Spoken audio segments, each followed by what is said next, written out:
Բարի երեկո, շնորհակալություն, որ եկել եք, շնորհակալություն, որ հետևում եք մեր միջոցառումներին։ Այսօր եւս ըստ ավանդույթի ունենք մի շատ հետաքրքիր ու հատուկ միջոցառում։ Խնդրում եմ ծափահարություններով դիմավորեք Sassoon Grigorian, ով ունի փորձ աշխատանքի այնպիսի հզոր ընկերություններում, ինչպիսին են Microsoft-ը, PayPal-ը, eBay-ը եւ կկիսվի ձեզ իր փորձով եւ կպատմի ձեզ այս digital ժամանակում ինչպես կարողանալ քաղել ամենաարդյունավետ արդյունքները առևտրի ոլորտում։ Sassoon ջան, խնդրեմ, եւս մեկ անգամ խնդրում եմ ծափահարեք։ Շնորհակալություն։ Շատ ուրախ եմ ձեր հետ գտնվելու այսօր եւ շնորհակալ եմ, որ եկել եք։ Մեծ բարդություն է իմ համար, որ ձեզ այսօր ներկայացնեմ եւ շնորհակալություն իմ հրավերի համար եւ բոլոր գործողները, որ ստեղ գործում են։ Խոսքս պիտի անգլերենով ասեմ, ուրեմն կներեք, եթե նրանք որ հարմար չի, բայց պիտի անգլերեն ներկայացնեմ դասախոսությունս։ Ուրեմն I started in technology about 8 years ago. I joined Microsoft 8 years ago. I worked there for about 4 or 5 years, then I've joined eBay and PayPal. Now I've got to put out a disclosure. When I first accepted the invitation to come here, I was working at eBay and PayPal. I was looking after Asia Pacific public policy for both the organizations. But now I'm a freelancer. I'm no longer that part of that organization, but I will present some research that I did while I was there, which has been made publicly available. I'll just get this now. I came here to Tumo 3 years ago. And I put this on my Facebook, and I said, can everyone hear at the back? Yes? Yep. I said then, at the time, Tumo was only 1 year old, and I said, watch this space. I genuinely believe that this centre is going to produce our future leaders. And technology is going to be one of the verticals for Armenia that I think can be a real success story. But we need to aim big, and we need to have a big, bold plan. Technology now has made the world borderless. You can now compete with the big players because it's going to be the power of ideas that's is going to compete. You're competing with the power of ideas and how to implement them. I've always said this, and this is really becoming real, but global is becoming the new local. Anything that you're producing now, including a business, you have to think globally. You can no longer think just for the local market. You've got to think how what you're building is going to fit in a global market. So this is my bold vision. I think, and this is my view, that Armenia must, can, and will produce its first billion-dollar startup. It's just a matter of when. And I'll come to that, to some opportunities in later in my presentation where I think there's huge opportunity gaps where Armenia can actually fulfill. And it's a very vibrant culture here as well in terms of the entrepreneurial spirit. So, and forgive me, I'm walking a bit like this because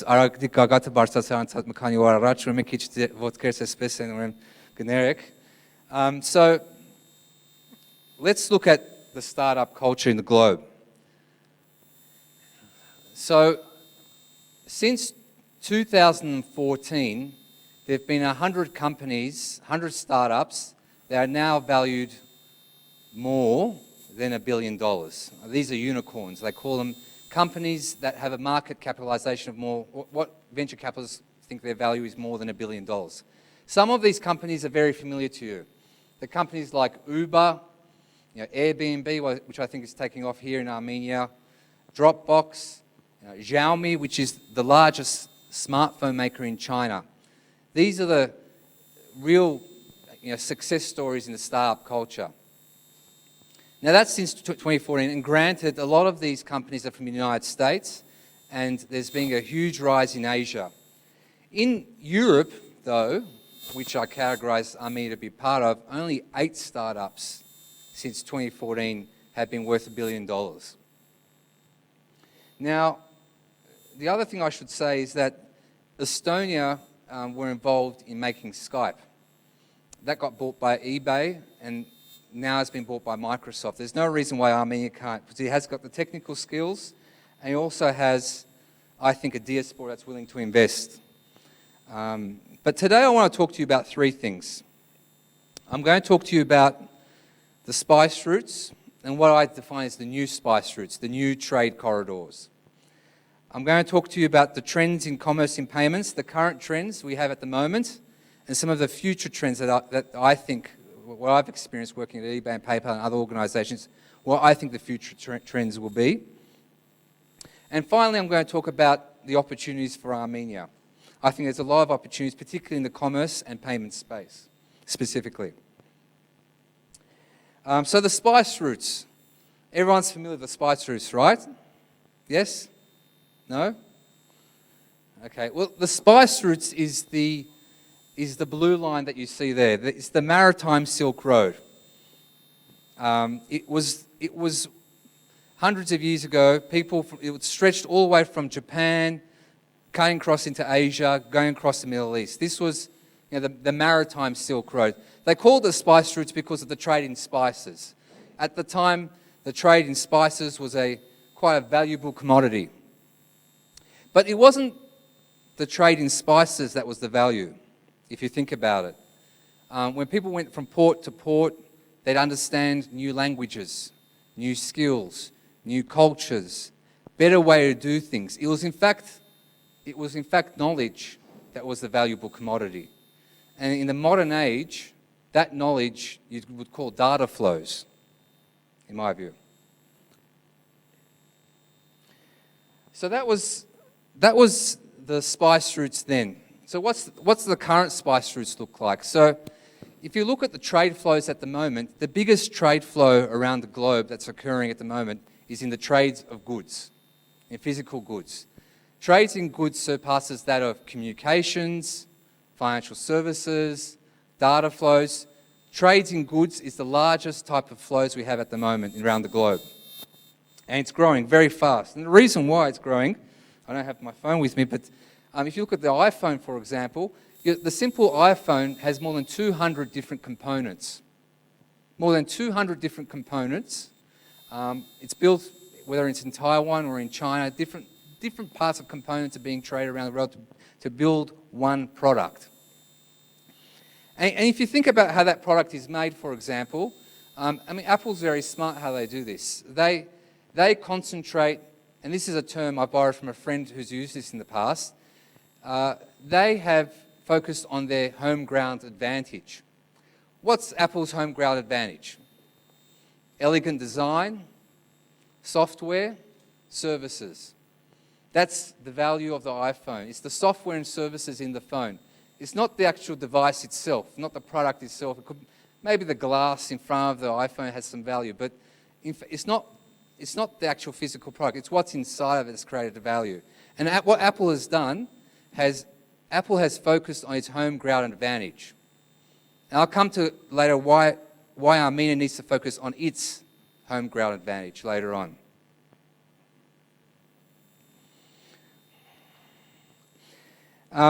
And what will happen with these trade flows, and I'll show you some graphs shortly, but by 2025, in 10 years' time, emerging economies, I'm talking about the BRIC nations, Russia, Brazil, India, China, but also countries like Mexico, Turkey, Indonesia, these countries are going to compose 55% of the global GDP, gross domestic product. These countries are going to be the engine growth of the economy moving forward.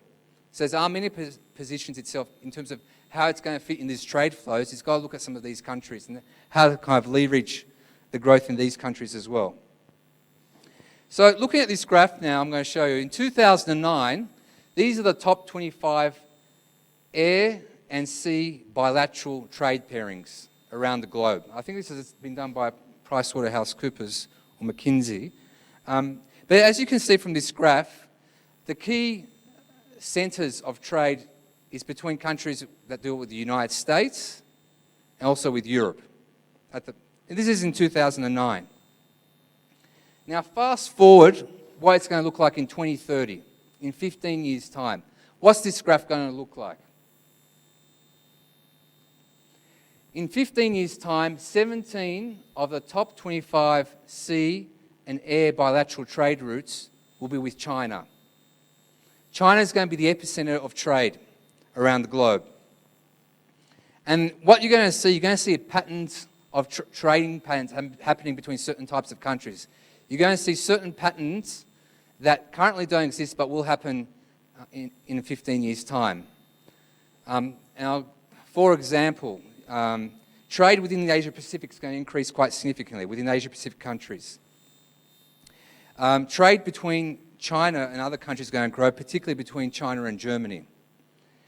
Trade between Asia and Latin America, and also trade between China and Africa.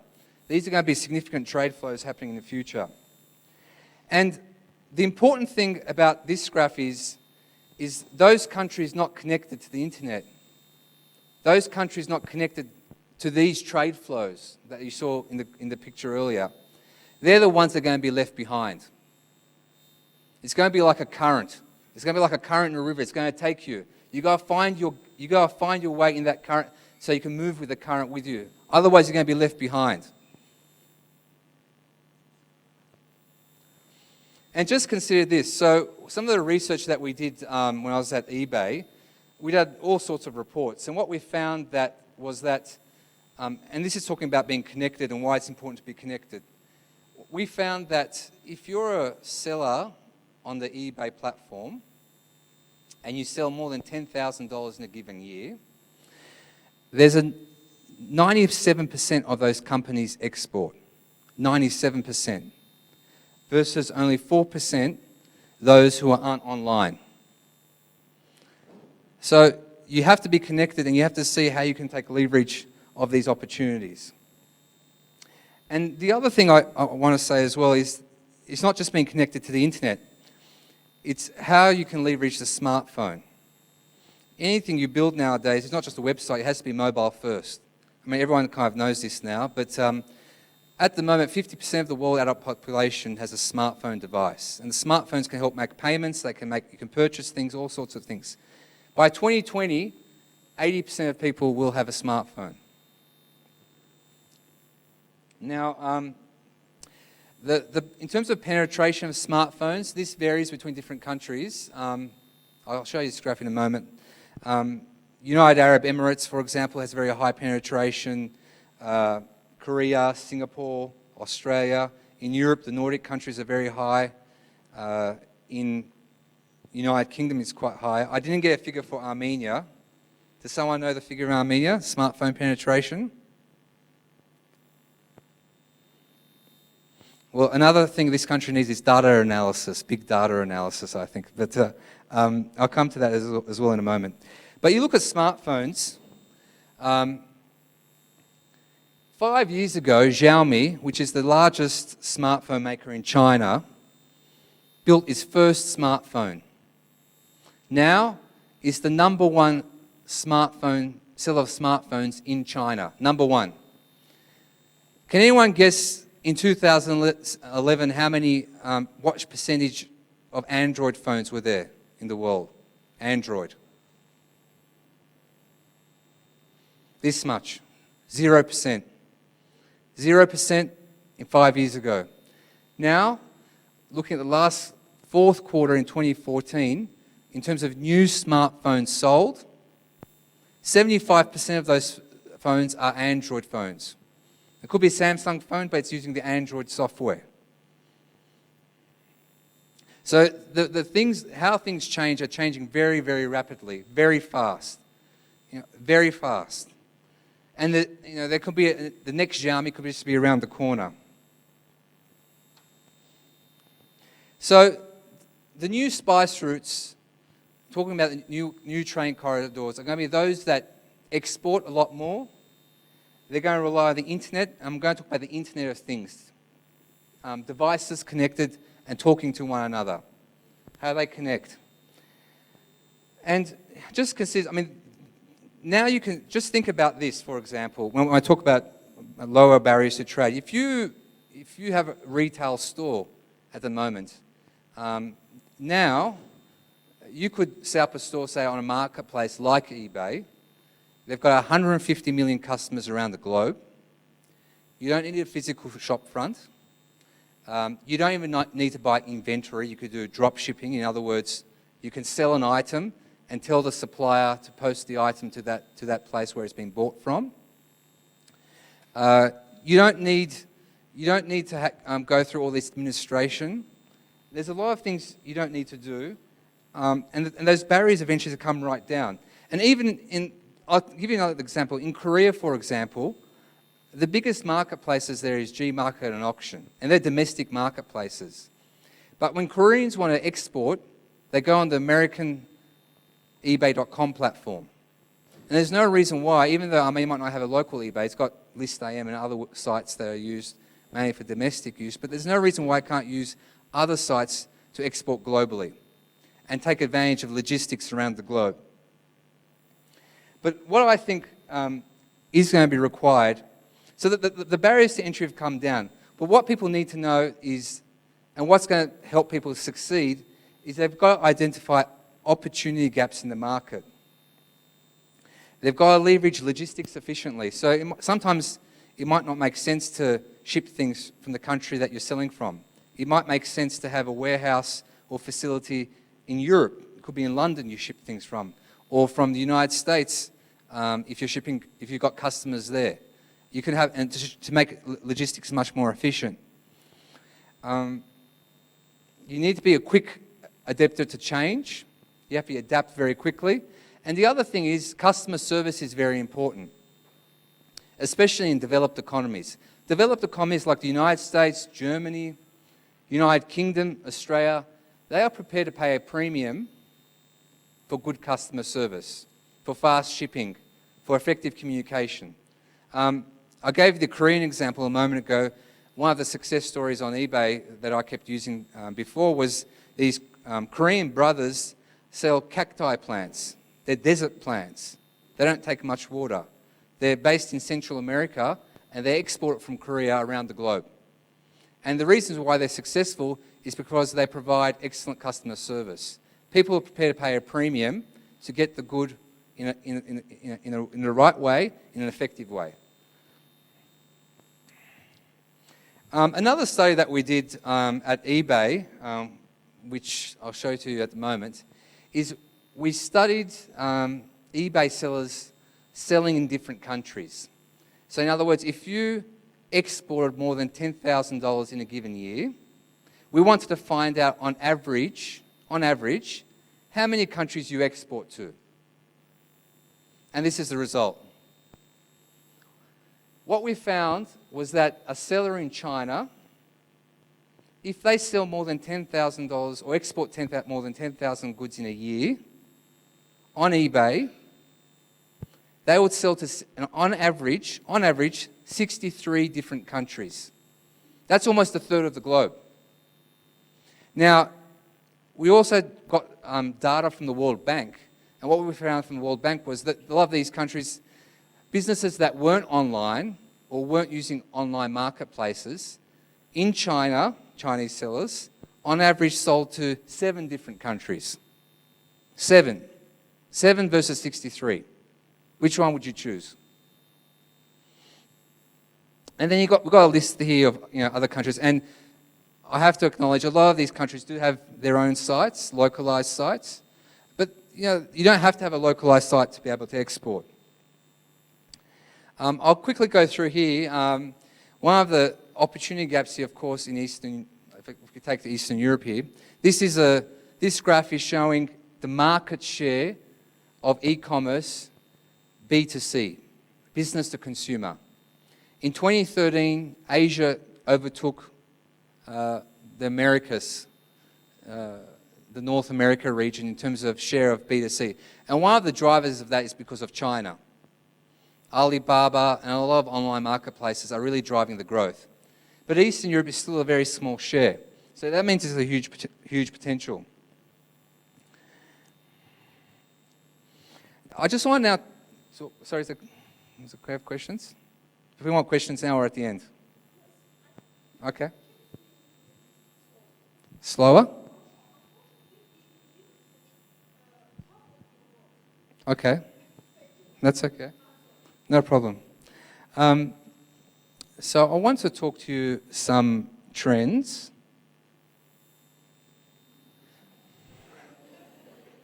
So there's some trends that are appearing. One of the first trends that's going to take place is the supply chain. The supply chain is changing.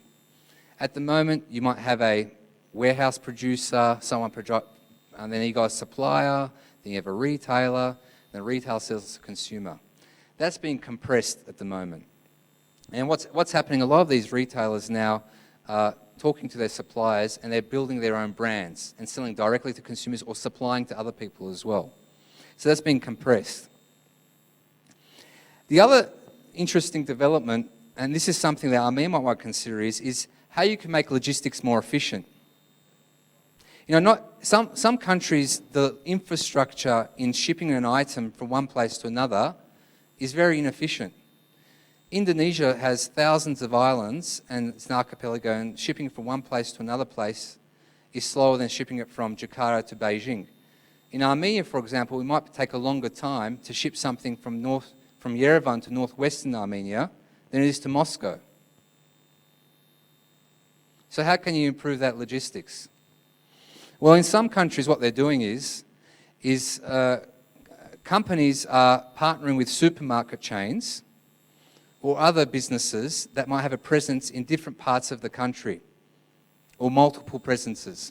So in other words, for example, I might sell a good to someone, a customer. They might live in another city, but they live close to a particular supermarket chain. It could be SAS, or let's just pick a supermarket chain at random, SAS, or another supermarket chain. Now, it might be in that company's interest to have a partnership with that supermarket chain, because what will happen is, rather than going through the shipping, it might be faster to ship it to that supermarket than to the person's house. And then what will happen is, when that person picks up that item from the supermarket, that provides foot traffic for the supermarket as well. So it's in the supermarket's interest as well to be part of this business cycle. So that's just one example in terms of improving logistics. The other thing is 3D printing.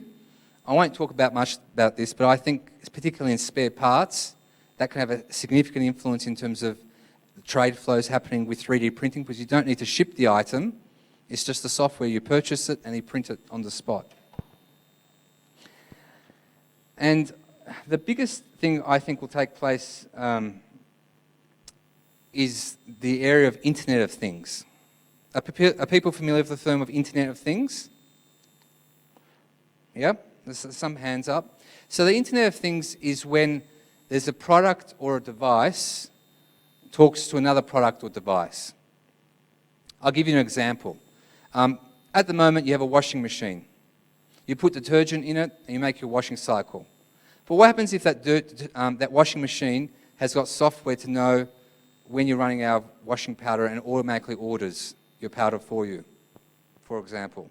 Or that washing machine tells you, I'm due for a service to be repaired. It tells you what needs to be done. Or that then washing machine emits a signal to this repair company to have that machine repaired for you. So an example of Internet of Things, one service in the commerce space, is something that Volvo's done, for example. So Volvo's got a service called Volvo Roam Delivery, and they're partnering with courier companies. And what they've done is they provide a one-time digital password for that person to enter the Volvo vehicle, because this Volvo vehicle has already got software in it to be opened through a digital keypad. So for example, if you've purchased an item, and rather than having it delivered to your house, you can have it delivered to your car. Once that digital keypad has been used once, it's no longer used anymore, and the item goes into your car. So that's another example of Internet of Things. Another example of the Internet of Things is going to be the area of payments. So let's take an example. So when you catch the metro nowadays, it doesn't matter which city you're in, Moscow, Yerevan, Sydney, London, all these countries have got this now facility where you physically tap your card and you walk through. You make the payments. But the technology is available now. Your smartphone has a Bluetooth signal. It's sending messages. There could be a beacon or a Bluetooth signal in the metro you're walking through, which is talking to your smartphone.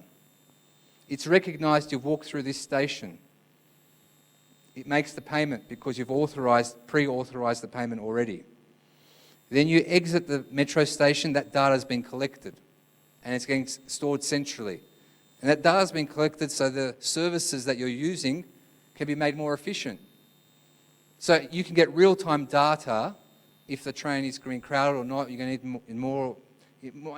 I mean, this might not be an example here, but it might work for other cities. So what I'm trying to say, for payments at the moment, it's becoming a transaction. You actually have to physically do something, especially when it's cash related. But in the future, payments are going to be seamless. You're going to be able to authorize things without even noticing it.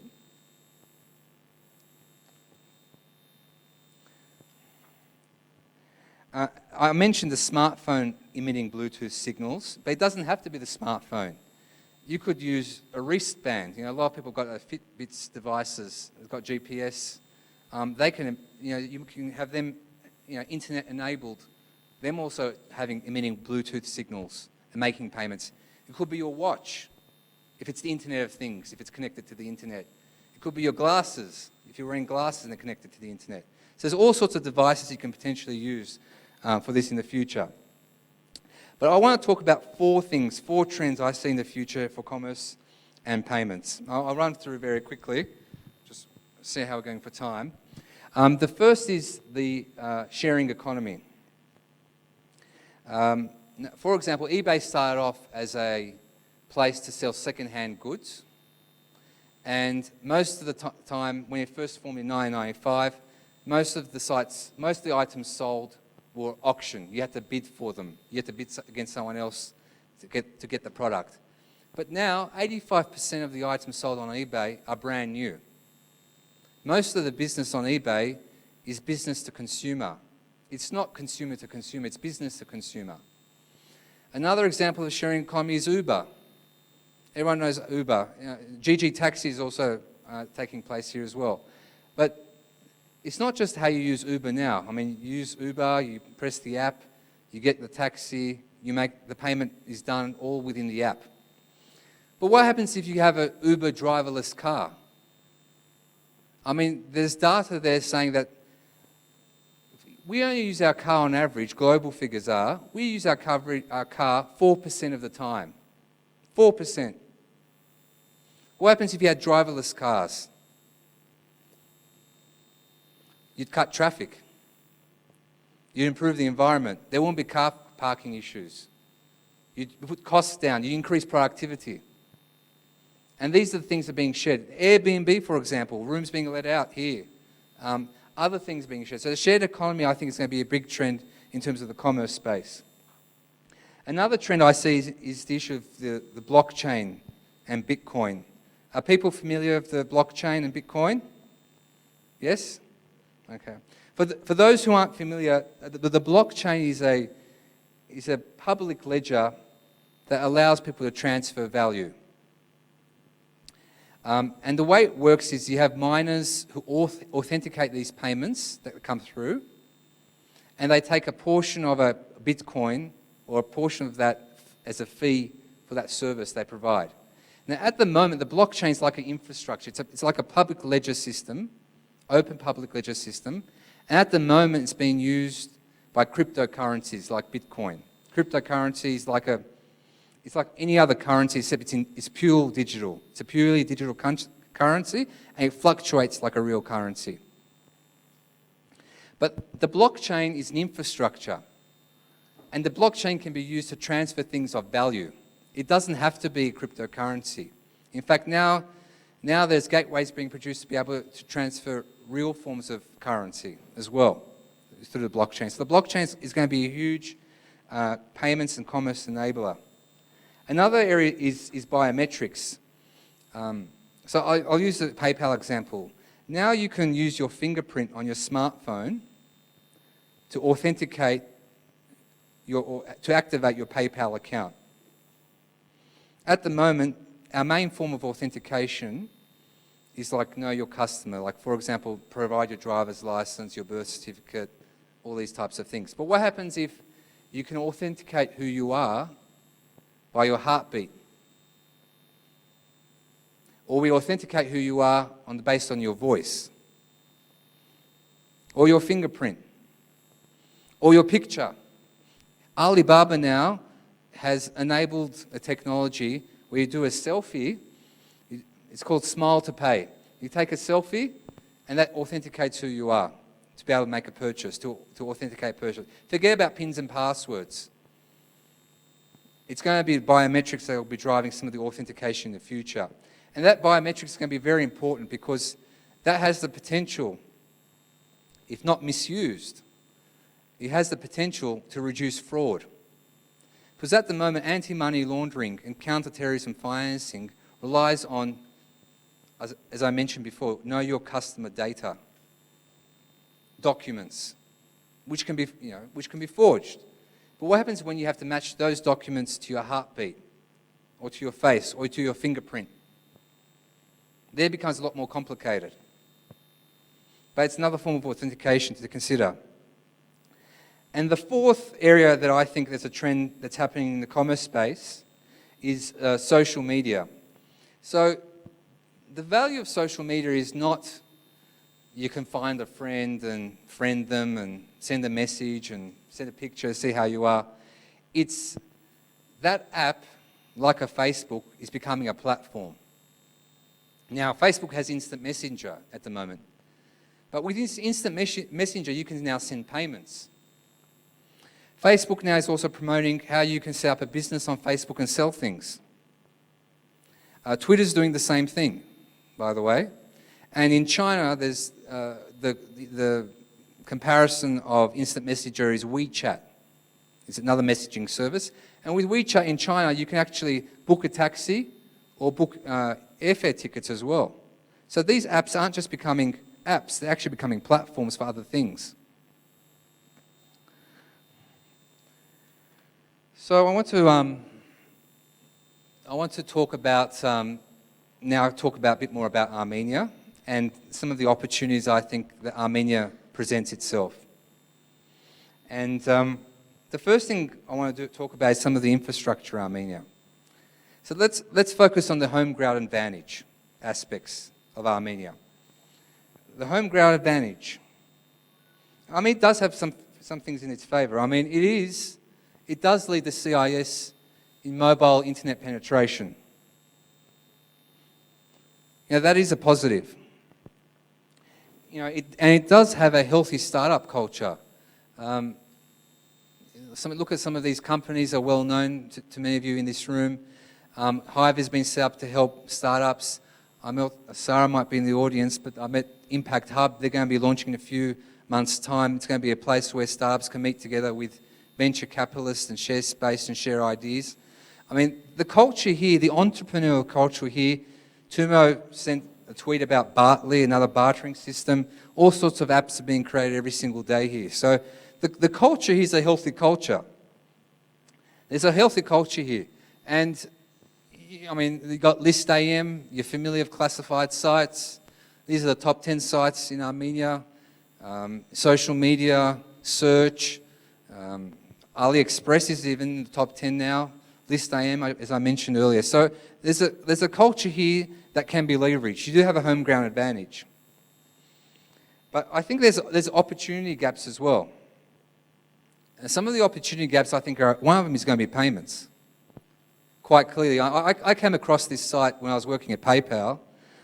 It was basically an online petition saying bring PayPal to Armenia. You can send money using PayPal from Armenia, but you can't receive it in drum. I know there's this company, iDrum, tried to set up something to convert payments into drum, but it's not working anymore as far as I understand. But there's an expectation in this country that someone's going to build this for you. There shouldn't be that expectation. This is a problem. So someone should solve it. It's a problem waiting to be solved.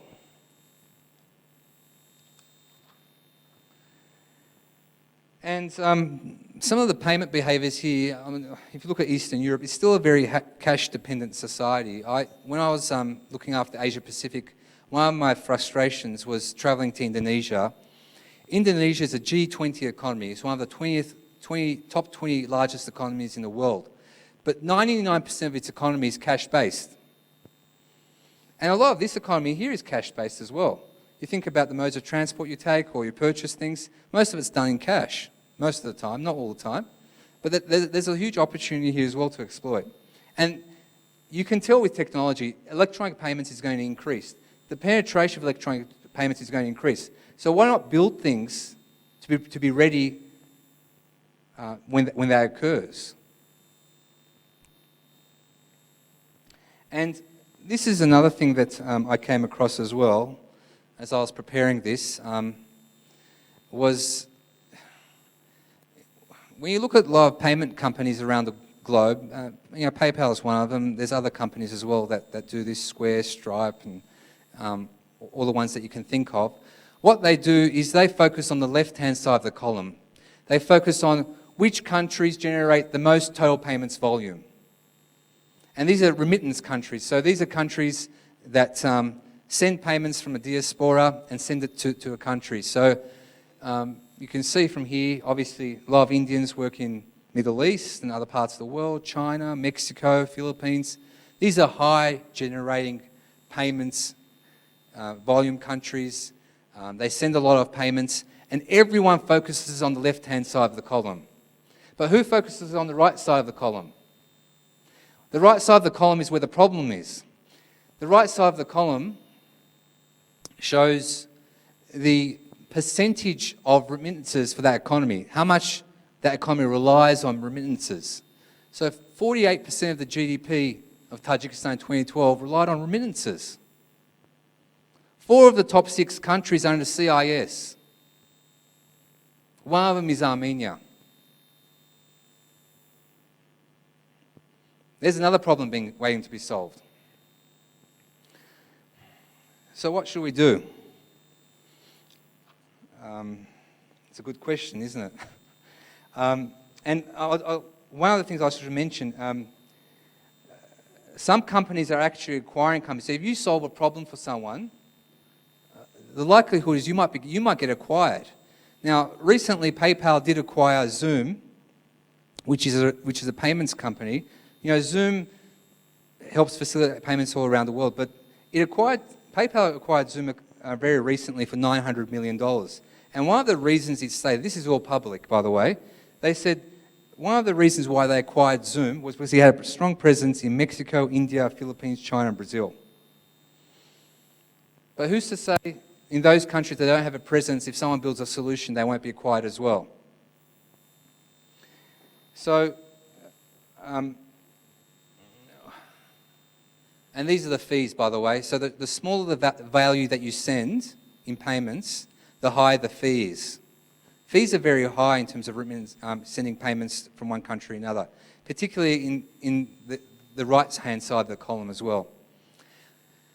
So what am I doing? I thought, why don't we do a startup, remits.co. It's very embryonic at this stage, and one of the things that I'm partnering with a friend of mine in Sydney is how you can solve some of these problems in countries where remittance issues aren't being well serviced. How can we use the blockchain to send money?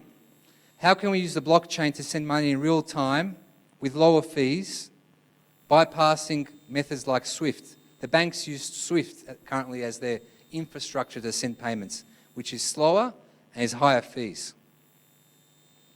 So, this is something, it may or may not succeed, but we're looking into this because it's a problem that needs to be solved. And if you solve this problem as well, you're going to create financial inclusion. A lot of people who aren't in the electronic payments area now can access it with solutions like this, if they succeed. So I want to conclude by saying 3 things. The three messages I want to leave behind with you are this. Global is the new local. Forget about local. If you build a local solution, it has to be adopted globally. Whatever you build, whatever business you do, you have to have a global mindset. The second thing is, and I address this particularly to Armenia, but there might be people who know this better than I do. Armenia is very strong in technical skills. But there's no reason why it can't be strong in sales, marketing, big data analysis, attracting capital, being able to access distribution networks. I mean, to have a business succeed, it's not a matter of just solving a problem. It's how you market it to other people that you actually, they agree with you that you're solving a problem to them. You've got to convince others as well that you're solving a problem, not just technically. You've got to be able to sell your idea. You've got to be able to sell it. And the third thing is, you know, look, this centre, Tumo, I think is a great centre for helping young people here to acquire the right skills, the digital skills needed to be able to set up their own company. But what happens when they acquire these skills? Where do they go? I think Impact Hub is a good example. We need more of these Impact Hubs. I think, this is my definition, we need a Premier League for startups in this country. A Premier League, like in the football in the United Kingdom. You need top firms, one place, providing mentorship, access to venture capitalism, providing guidance, and also giving other skills needed, other than technical skills, to help a business succeed. So, you know, there's problems all around us. Businesses are going to be broken, but I really do think that this country will produce its billion-dollar startup in the not-too-distant future. That's what I think. Thank you.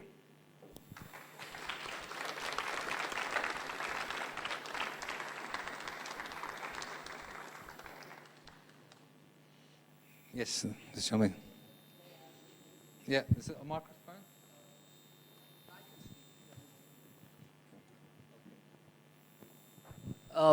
I think one of the biggest challenges of doing business to consumer internet type businesses here is the shipping cost. I mean, I've been doing a lot of research with the group I'm involved with here, and shipping kills any opportunity to do a business to direct consumer sale. For example, if you have an item that costs $10 or $25 to sell, and you want to ship that direct to consumer, going anywhere outside of this region, Europe, the Middle East, US, South America, the shipping cost is enormous. And then you have your declaration fees and broker fees. So you're going over $100 to ship something that weighs less than 1 kilogram. Horrible. Horrible. There's no way you can compete on if you're shipping small item products like that. Yeah, that's a good question. That's a global problem, by the way. One of the biggest challenges for online marketplaces is the issue of shipping. I'll give you an Australian example. I purchased the book, physical book at the time, not an e-book, but it got shipped from London to Sydney. It cost $7. And I wanted to ship that book from Sydney to Melbourne. It cost me $40. Sydney to Melbourne is a 1 hour flight. Sydney to London is a 20-hour flight. So there is a shipping issue. However, it's how you can take advantage of logistics. So what a lot of companies do is if they're selling around the globe, they're not going to ship from where they are based. They're going to have centres, distribution centres elsewhere. So there's no reason why you need the physical product here. You might have an online presence. You might sell an item, say, in the United States. Your supplier might be in the United States, or you might have a warehouse there. You instruct your supplier to sell that good to the customer who bought it. Or, for example, if one of the corridors here might be Moscow, you might have a distribution centre in Moscow for your European market. It's a matter of taking advantage of logistics supplies. It's not there is infrastructure issues. Shipping is a problem, is a global issue, but there's also opportunities to try to take advantage of.